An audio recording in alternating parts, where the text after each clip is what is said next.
The abandoned Hokkaido hospital stood as a monolithic relic of the past, its walls weathered by time and neglect. The photographer, Kenji, had ventured into its depths with a singular purpose: to capture the eerie beauty of decay. The air was thick with the scent of mildew and something faintly metallic, a reminder of the lives that once pulsed within these walls. Kenji's camera clicked softly, the sound echoing down the empty corridors like a whisper from the void. His initial excitement had given way to a creeping unease, the kind that settles in the pit of your stomach and refuses to leave. It was then that he first heard it, a whisper, so faint it could have been the wind, but the air was still. Kenji's breath hitched as he reached for his recorder, pressing record with trembling fingers. The whispers grew louder, a cacophony of voices speaking in hushed tones, though no one was there. The sense of being watched intensified, his skin prickling under an unseen gaze. Panic set in, his heart pounding against his ribs as he frantically searched for the source of the voices. The shadows seemed to move, stretching toward him with an unnatural grace. Kenji's rational mind screamed at him to leave, but his feet felt rooted to the spot.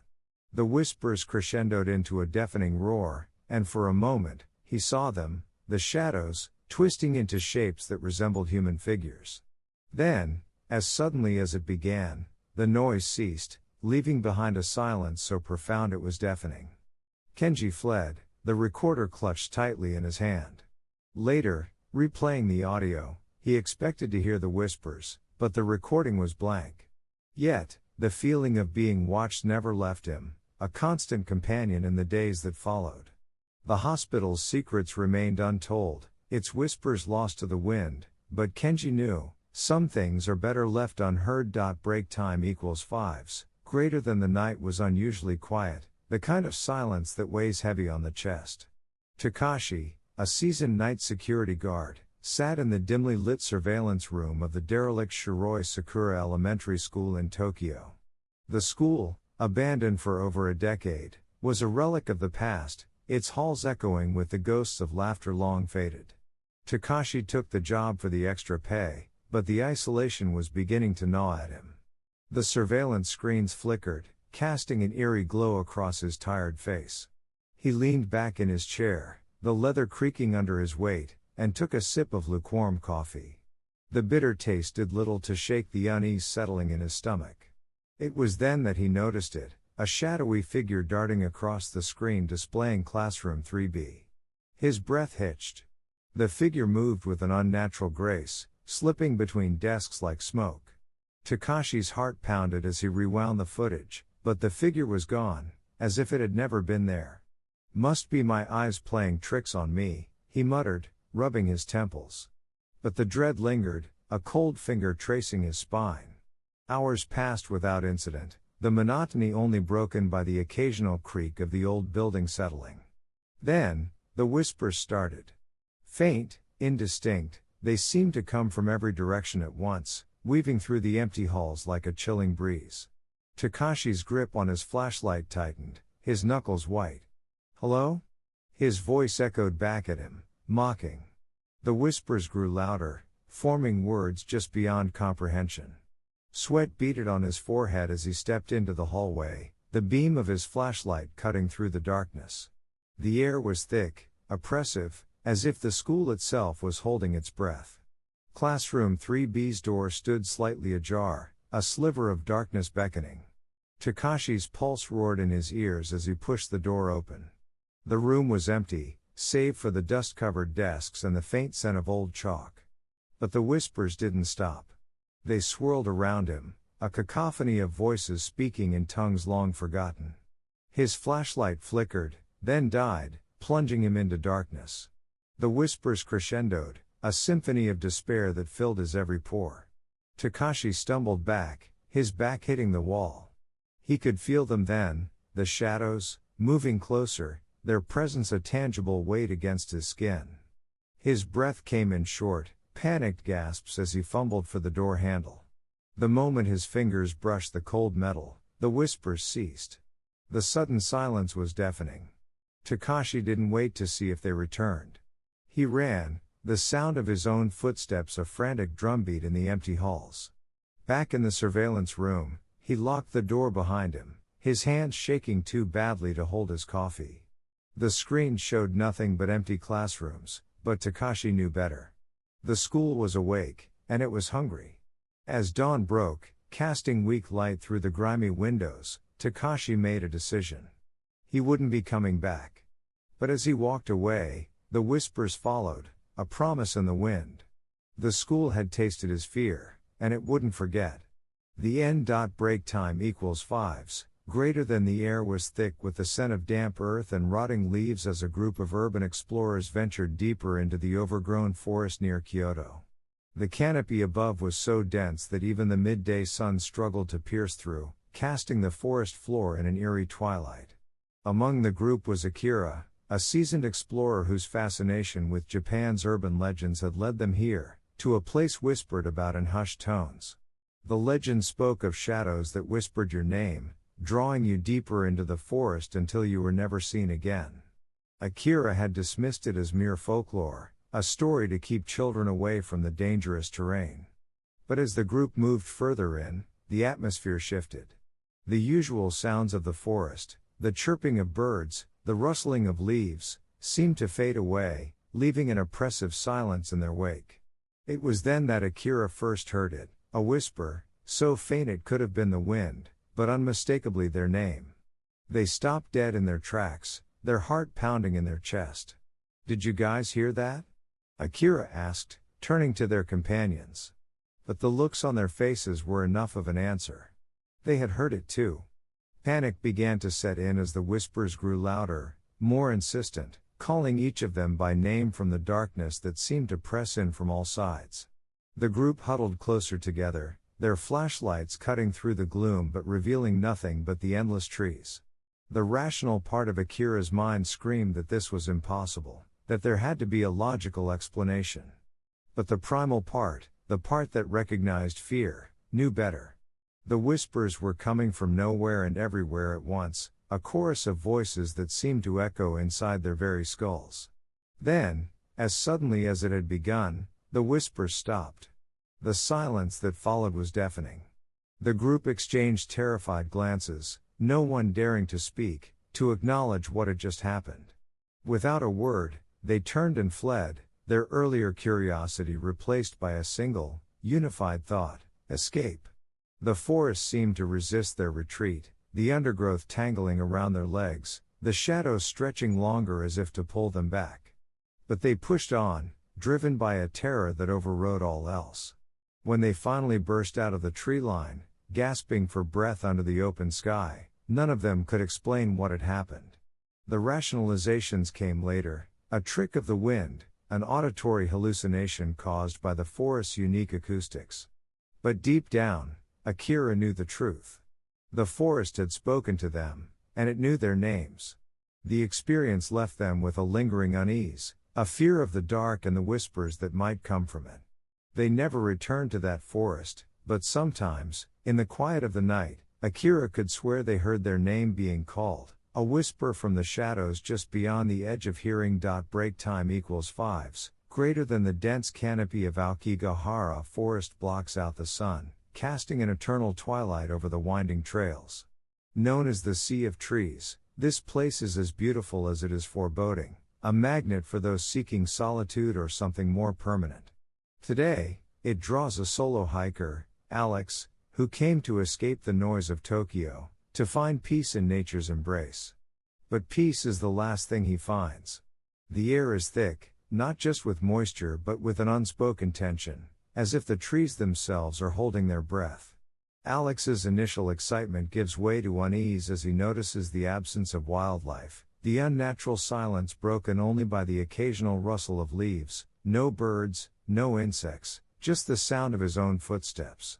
Then, he sees it, a single shoe, pristine, as if placed carefully on the side of the trail.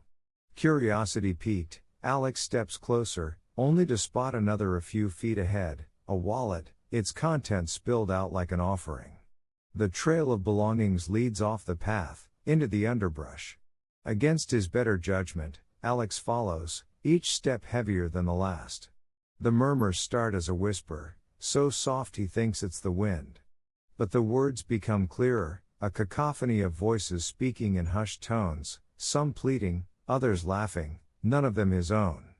His heart races, the blood pounding in his ears drowning out all but the voices. They're coming from everywhere and nowhere, the forest itself seems to speak. Then, the temperature drops. Alex's breath fogs in front of him, though it's the middle of summer. The voices grow louder, more insistent, pulling at him, urging him deeper into the forest. His survival instincts kick in, run. But which way? The trail is gone, swallowed by the forest. The belongings now seem to form a circle around him, the voices a wall of sound. In a panic, Alex chooses a direction and sprints, branches clawing at his clothes, the whispers chasing him. He doesn't stop until he collapses onto the main trail, the sudden return of the sun blinding him. The forest is silent once more. Alex doesn't look back as he stumbles toward the exit, the whispers still ringing in his ears. He'll never know who left those belongings, or what the voices wanted. But sometimes, in the quiet of his apartment, he hears them again, just a whisper, calling him back to the forest. Break time equals 5s. Greater than the night was unusually quiet as Tetsuo made his way towards the infamous tunnel on the outskirts of Osaka. The tunnel, sealed off years ago after a series of unexplained disappearances, was a hotspot for urban legends. Tetsuo, a local journalist with a fascination for the paranormal, had heard the stories, whispers in the dark, shadows that moved on their own, and a chilling cold that seeped into your bones. Tonight, he was determined to uncover the truth. The air was thick with anticipation as he approached the rusted gate that barred entry to the tunnel. A quick glance around confirmed he was alone. With a deep breath, Tetsuo squeezed through a gap in the gate, his heart pounding in his chest. The tunnel was darker than he had imagined, the only light coming from his flashlight. The beam cut through the darkness, revealing graffiti-covered walls and debris littering the ground. As he ventured deeper, the temperature plummeted. Tetsuo's breath became visible, swirling in the cold air. He pulled his jacket tighter around him, but the chill seeped through, making his fingers numb. Then he heard it, a whisper, so faint he thought he imagined it. He stopped, turning his head to listen. There it was again, a murmur just beyond the edge of hearing. Tetsuo's pulse quickened. "Hello?" he called out, his voice echoing off the walls. The whispers grew louder, a cacophony of voices speaking in tongues he couldn't understand. They seemed to come from all around him, filling the tunnel with an eerie chorus. Tetsuo's flashlight flickered, the beam growing dim. Panic set in as the whispers became more insistent, as if responding to his thoughts. He could feel something watching him, the weight of unseen eyes pressing down on him. Desperate to escape, Tetsuo turned and ran, his footsteps echoing loudly in the confined space.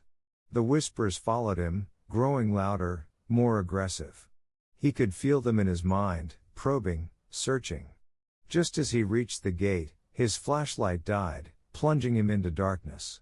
The whispers stopped abruptly, leaving an oppressive silence. Tetsuo scrambled through the gap, collapsing onto the ground outside. The night was warm again, the stars bright above him. He lay there, gasping for air, the weight of the experience pressing down on him. The tunnel was silent once more, but Tetsuo knew he would never forget the whispering shadows. Days later, he found himself unable to shake the feeling of being watched. The whispers returned in his dreams, calling him back to the tunnel. Tetsuo never spoke of what happened that night, but the experience left him deeply disturbed.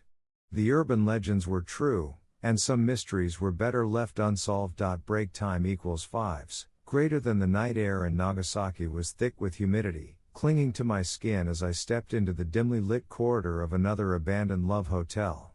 My name is Akira Tanaka, a researcher with a fascination for the forgotten corners of Japan's urban landscape.